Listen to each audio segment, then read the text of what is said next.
know you heard me on the radio. Flexing, she loved the sound of my voice, it's the best thing. Daydreaming of the jazz all day. Pick up the phone late night with Larry K. I know you heard me on the radio. Flexing, she loved the sound of my voice, it's the best thing. Daydreaming of the jazz all day. Pick up the phone late night with Larry K.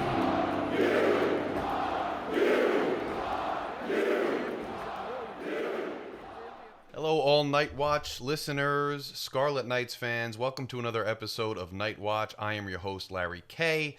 We do have continued special series, mini-series, continuing to come out with our friend David Anderson. Today, though, I just wanted to touch base briefly on some weekend activities with Rutgers football in particular. Rutgers basketball did get another transfer. We will discuss Rutgers basketball when the roster starts to take a little bit more shape. But today I just wanted to touch on the spring game and how the spring went overall for Rutgers football. Ethan Kaliakmanis, starting quarterback, back for his last year of eligibility. Only played one series, was I believe 2 of 6 passing. Nothing crazy there, but nothing you didn't really necessarily expect. Ethan is entrenched as the starter. So all eyes were really on with a Johnny Shepard transferring out. And I liked a Johnny Shepard's game. I kind of thought the kid showed us a little something here and there when we did get to see him minimally. I was okay with him as the backup quarterback last season. But the writing from what we were told and what the reporting has long been was on the wall that A.J. Surace was high. The staff was very high on Surace. He came in as the guy that they thought was the future of the program. He was injured last year, so it was a little bit, we didn't get to see much of him. He wasn't the backup quarterback. Some say for that reason. Maybe some say because Johnny was a little bit older and AJ was coming in as a freshman. But all eyes were on Surace, and I was most excited to get a look at this young man in the spring game. Now, what can we glean from the spring game? Some will tell you can't glean anything at all. I'm kind of in the camp that, look, common sense is common sense. Basic human perception is basic human perception. We got 2 eyes, 2 ears. We can know what we see. And you can glean at least a little something from the spring game. We sure did last spring game when it looked like, Gavin Wimsatt was behind Ethan Kaliakmanis in terms of accuracy. That turned out to be true with Wimsatt, transferring shortly thereafter and Kaliakmanis taking the reins and doing a pretty darn good job with the Knights last year. So what did we see from A.J. Surace? Well, he went 15 of 24 passing for 220 yards and a touchdown. I thought he looked crisp. I liked a lot of the things I saw from him. He looked like he had good pocket presence. He looked like he understood the offense, at least with the basic offense we saw during the spring game. He looked like he, had accuracy. He could get the ball downfield. He could push intermediate throws. The touchdown throw was a nice one. Good precision with room to run. Gets in the end zone. Mike Higgins. So I liked what I saw. The future looks bright to me with A.J. Surace. I understand that's just one small thing, the spring game. But based on everything we've heard, and then based on that, it does seem good. Bodes well for our future with A.J., taking the reins at some point.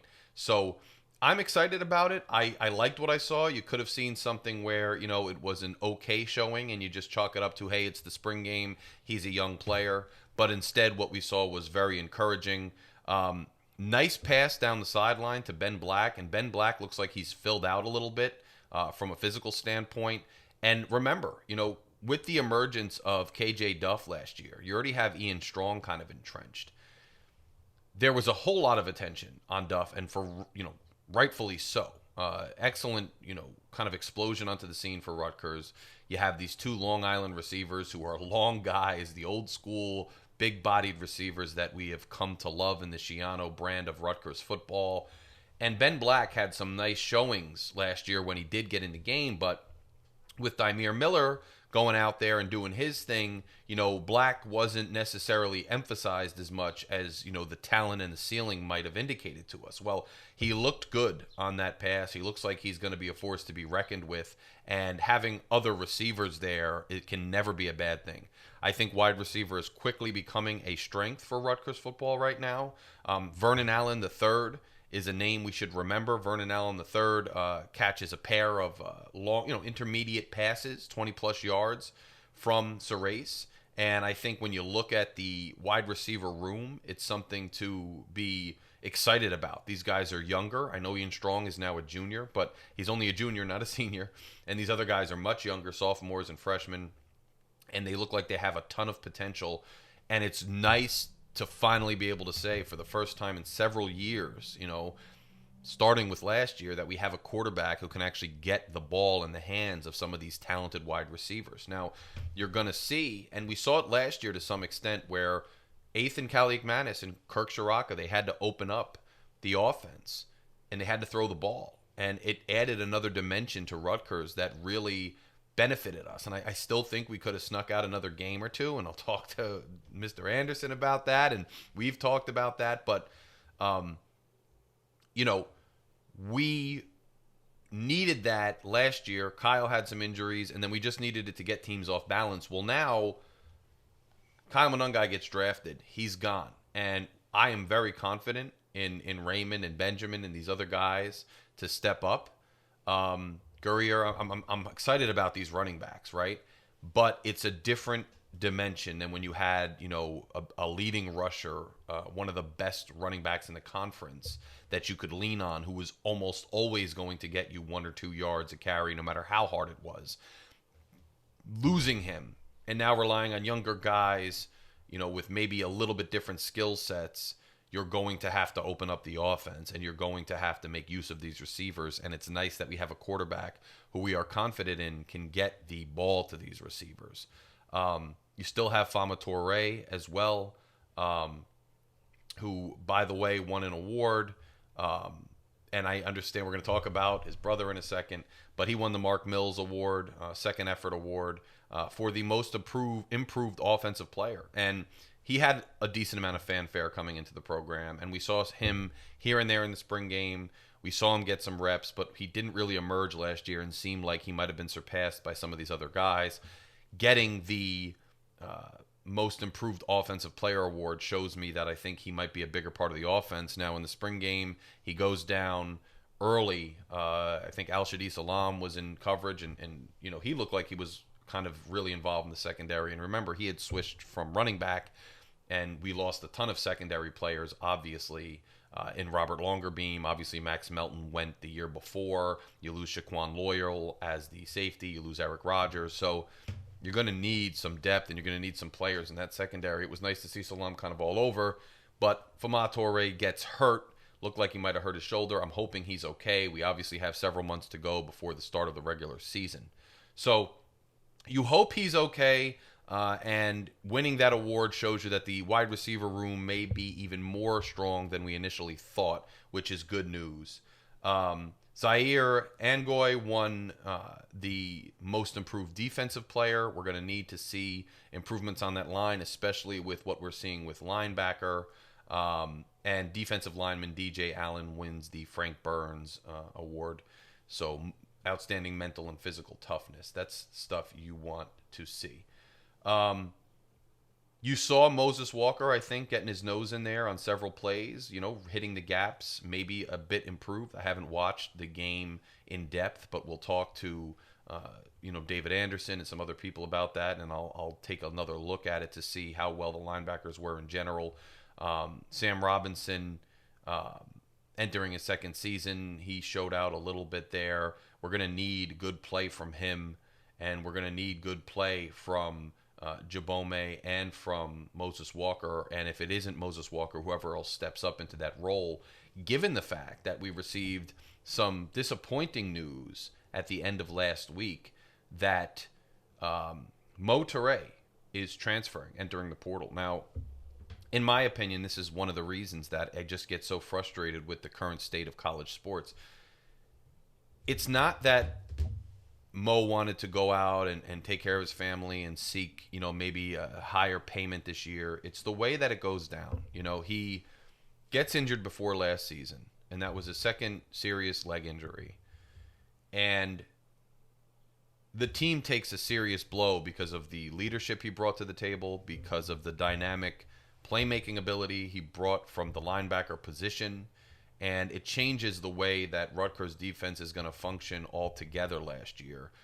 I told you that, in Schiano's press conference when Toure was down, you could tell that the team had taken a serious blow. The defense was not at the level that we were used to last year. That was one injury. There were several other injuries. We went through ad nauseum on this show, what we thought about that, the fact that Greg kind of was starting to plug holes and plugging holes on the fly without any grand direction or strategy. He eventually tore it all down during one of the bye weeks, and they were able to, re-implement a defense that got us back a little bit in the last 4 games of the season, but still nothing like I think a lot of people anticipated. And the offense was pretty good, so it was kind of disappointing. But one of the things we're hanging our hat on last year is, well, hey, at least now that Mo can't play this year, we're losing all these guys along the defensive line and in the secondary. At least we're going to come back with Mo Toure next year, which we hadn't initially counted on, right? And then as the season's winding down in 2024, we get an announcement from Mo, right? It's not just going quietly like we'll weigh our options, we'll see what's going on with the injuries. We get an announcement from Mo. I'm coming back next year. I'm returning for my last season of eligibility to the Rutgers Scarlet Knights. And this is a team that developed this young man. This is a team that kind of got him to the level he is. And now he's announcing to the fan base, to the university, hey, I'm coming back. I'm coming back to see what I can put out there on film, what I can put on the field for the Rutgers Scarlet Knights. And you can count on me next year. And everybody's just counting him in as a Rutgers guy, a leader, somebody who's going to return.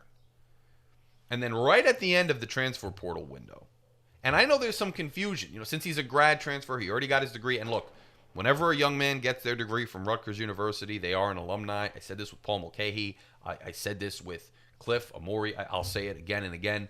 You spend your 4 to 5 years at this university. You walk away with a Rutgers bachelor's degree or higher. You're a Rutgers dude. You're an alum. You're going to get some level of respect from me, forever. And I'm glad he got his degree, and I'm glad that he was able to matriculate here as a Rutgers student and a member of our community.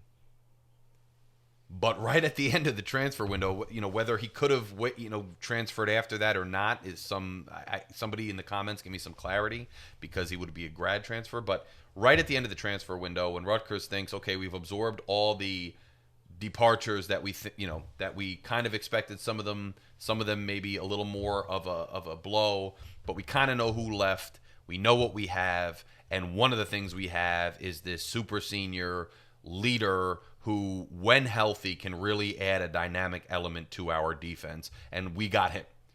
And then the last week of the transfer portal window, he puts a tweet up saying, thanks for everything you've done for me, coach. And I'm paraphrasing, Uno is out, number one, I'm out.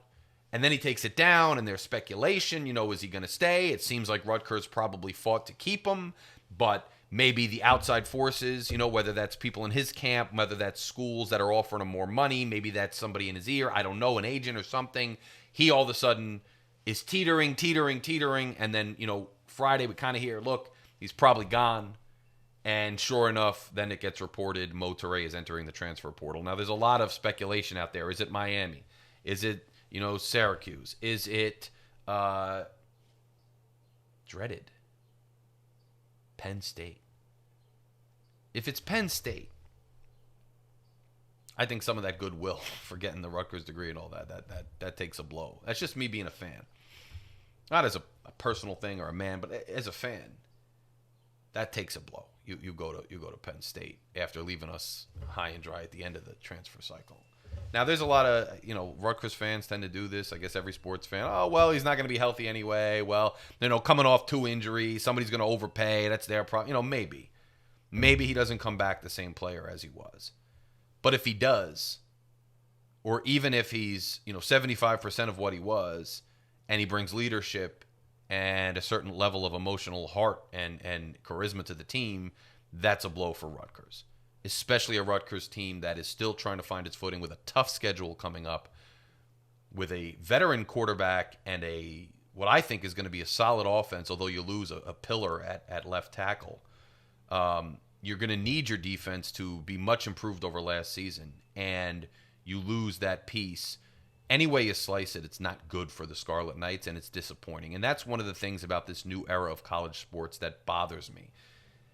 If you're going to transfer and you're going to do it with enough notice, and maybe you have to sit a year. I know these rules are long gone, but leaving at the last minute after the spring closes, and Rutgers has spent all the time counting on you that you're going to be there, the rehab, the investment, everything that's happened, and then at the end of the cycle, you say, hey, I'm out, and you might go to a rival, hopefully not. But anywhere you go, it's just a disappointing aspect of college sports. And for the fans, it's hard. I understand for the players, it's great. But for the fans, it's difficult. And it's a tough loss. And it just is what it is. But speaking of tough losses, let's talk a little bit more now about pleasant losses, right? Good news for Rutgers, for the community, and for some of the kids that went in the draft this past weekend. Now, this draft, I got to be honest with you. You had the New Jersey Devils kind of fighting for their life, winning the first game at home and then losing the second. You had a lot of other things going on with me, and for some reason, this draft didn't attract my attention as much as previous drafts. I really don't know why. I don't know if that's a me thing or an overall thing. There's a lot of pageantry with the draft now. Obviously, there always has been, but the draft used to be in New York, and maybe I'm just becoming a crotchety old man. And let me know. Maybe I'm becoming, by the way, I turned 40 last week. Maybe I'm becoming a crotchety old, actually 2 weeks ago, I think. I'm losing track of time already because my memory is going. See, I turned 40 this month, okay, April. And I am, maybe I'm becoming a crotchety old man, but it used to be in New York, the NFL draft. Every time it was pageantry, but it was, the weekend, and it was a fun weekend, daytime thing. Then it was like, okay, we'll do the first and second rounds, on a Friday night, and then we'll go into the weekend. Now it's like the first round Thursday, the second and third, and and we're gonna tour it around the country. And now these guys that they're drafting are already getting paid a ton of money because college football has opened the floodgates with this NIL funding, and they're already getting a ton of money. The guys at the top level, it's still exciting. But then when you get to the mid to late round, some of these guys, especially the undrafted free agents, they might be getting the same or less than they were getting in college. It's just not the same zest, in my opinion, where the guy's like, wow, I went through college, I got a degree, but now this is the life-changing money. This is the life-changing fame. This is the transition from amateurism into having an agent and being a pro player and all these things. That's kind of not the same leap. So for some reason, the NFL draft didn't have the same zest. I could be alone in that. And you guys are all sports fans, so if you love the draft and you had fun, that's all that matters. That's just my personal opinion. You don't have to agree with what I'm saying. But it didn't have the zest for me. And then Toure Sanders, that whole fiasco of falling, deep in the draft, there's plenty to dissect on that if you're an NFL fan, whatever it is. I thought it was interesting, to say the least. There's a lot of dynamics at play. Then you had the prank call. There's a lot going on there. I can't wait to discuss it. I'll probably do it more on my pro football channel. But, just kind of a weird draft. And then what got me the most, I think, was I was watching it. I didn't expect anybody to go in the first round, obviously. Didn't expect the second round. But as the days wore on, and I didn't see, we had a decent crop. I think we had guys like Max Melton and other guys the previous couple of years who had a chance, to make a team and make some noise. But I thought this was Schiano's class that really fully reached maturity and was, that word again, matriculating, for lack of a better word, up into the pro ranks, up into the NFL. And this is the first year I thought we had a really, really, really solid, not just one or two guys, but a solid group of guys that could go to the pros in some way, shape, or form. And I just thought I'd hear names a little earlier. So going so late into the draft, not hearing Rutgers guys' names, kind of got me even more kind of like, come on, what are we doing, right? But finally, at long last, we did eventually get Robert Longerbeam, who was high up on Mel Kiper's best available for a while before he went. Goes 6th round, pick number 212 to the Baltimore Ravens. Congratulations to Longerbeam. If you're talking defense and you're talking tradition and you're talking a good place to go, Northeast, ferocity and whatnot, what better place to go than Baltimore? I think Robert, he's got a good skill set. He's going to make his presence felt. And let's not forget where he hails from, down that way, right? So cool story for him to wind up with the Baltimore Ravens, kind of in that wheelhouse. And I'd love for him to see success with Baltimore, especially given his history, and then coming to Rutgers, being a Rutgers man, coming all the way through. That would be an awesome thing for him to dominate down in Maryland. And it would be fitting, right? Remember Schiano with the whole flying down there and trying to stop him from going elsewhere and all this stuff. It would be really cool to see him succeed. So I thought that was a good landing spot for Longer Beam. Keontae Hamilton, 7th round now, pick 224, goes to Houston. Houston, obviously, good quarterback situation down there. Going to need the defense to step up, going to continue to build what they have going. Nice spot for him. And then I really thought Kyle Monangai might go a little earlier, but it just shows sometimes that Rutgers, I don't want to say Rutgers doesn't get the respect, but there was something going on this particular draft that I just wasn't digging about the way our players were looked at. But look, Kyle goes to the Chicago Bears, pick number 233 in the 7th round. He does get drafted. Anybody who's seen Kyle Monangai knows and has followed his career knows he's consistently, up until he achieved the heights that he did with Rutgers. And, members of the Big Ten, I'm obviously a member of the College Huddle, members of the Big Ten that I've spoken to, other fans, other journalists, have taken notice of Kyle Monangai in his last 2 years. But coming out of high school, his teammate, Jalen, had a much more, everybody was hyping him up with his high ceiling and all these other things.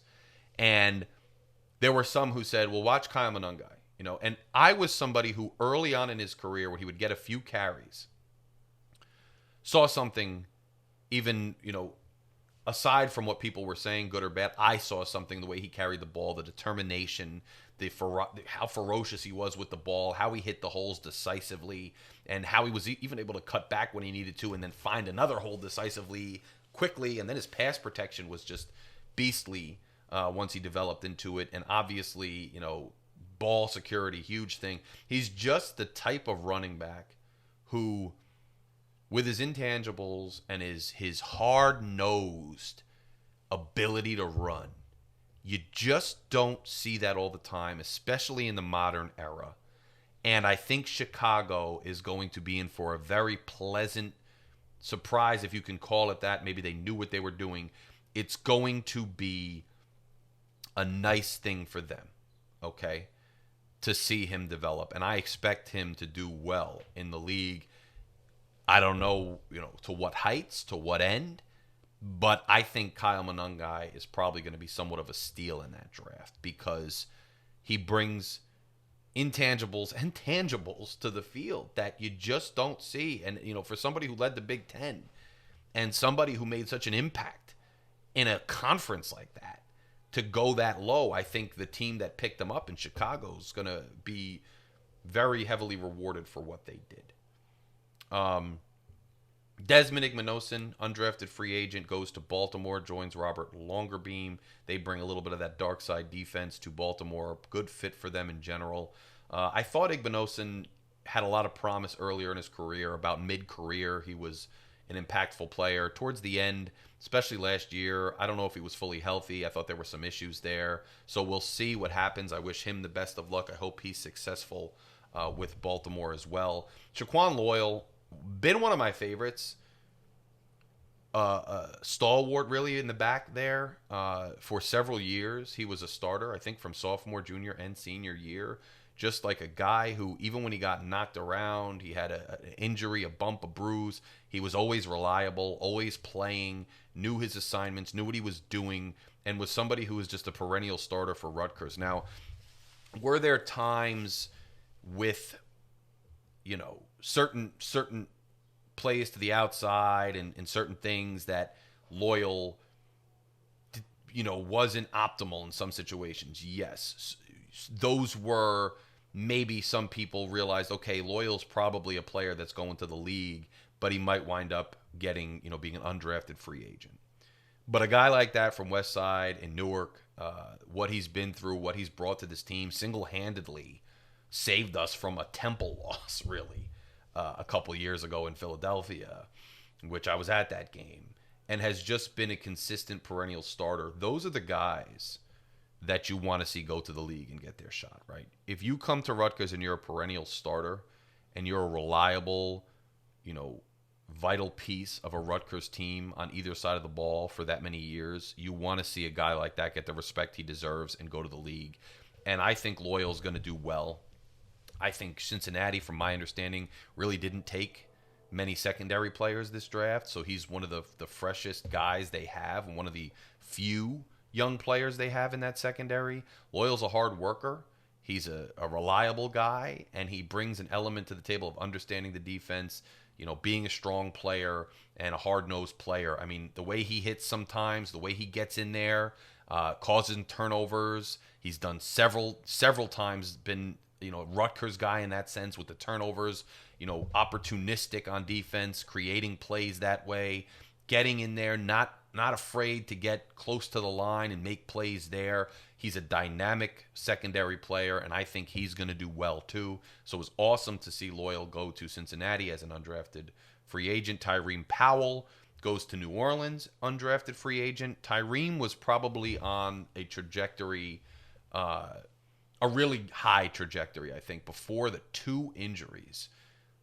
In 2023, he had the two injuries. The first injury on the field, and he has another setback, and we heard from Shiano last year that it seemed like, and there were rumors, Tyreme was playing through injury and through pain, and there were some times where even he had to say, like, is Tyreme playing at this level, like, good, or, because, and it probably was, because Tyreme's such a dynamic player with a lot of ability and a wide-ranging skill set, but I think Tyreme's draft stock was hobbled a little bit by his final season with him being injured.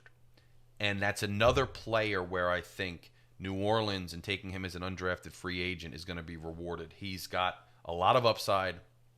I don't think he realized his full potential as last year because of the injuries.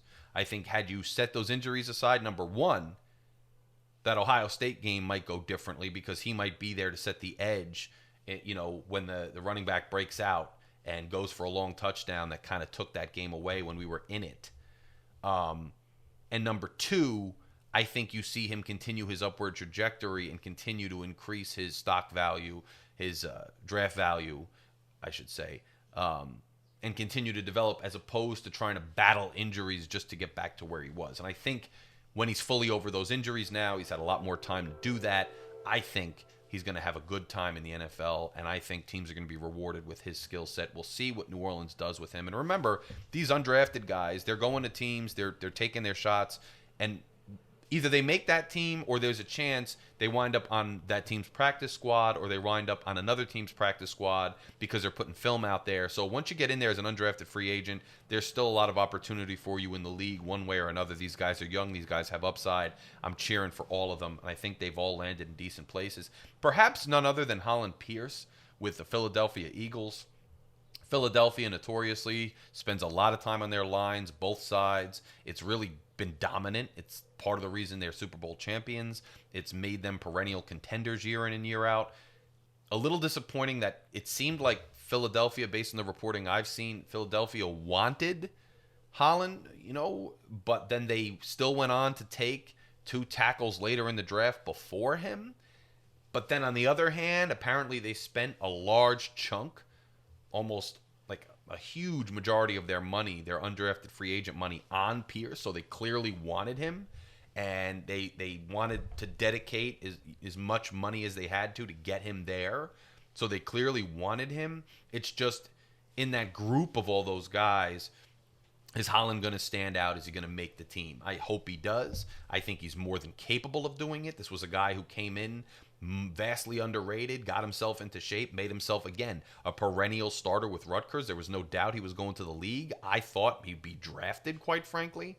Little interesting that he wasn't. But he's going to go to Philadelphia. He's going to get really good coaching at Philadelphia.